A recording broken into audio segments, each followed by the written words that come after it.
So you have 350 species at Lora Parque. How do you manage it to give them all a balanced diet? The most important is to have this balanced diet.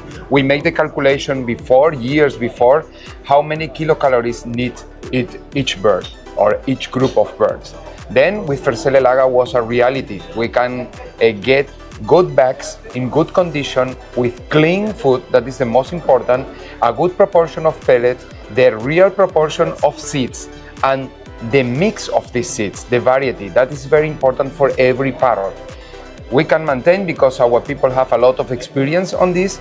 It's not only the food, it's how you give the food. That is very important.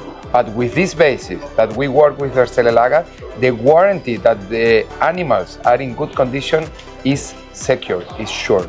And that is the best way to do conservation, because you can help your animal and we can help rescue center and people that are in other parts of the world with animals that are confiscated. They need good food and a balanced food. We can offer now this balance because it's controlled by us in join with Versele laga.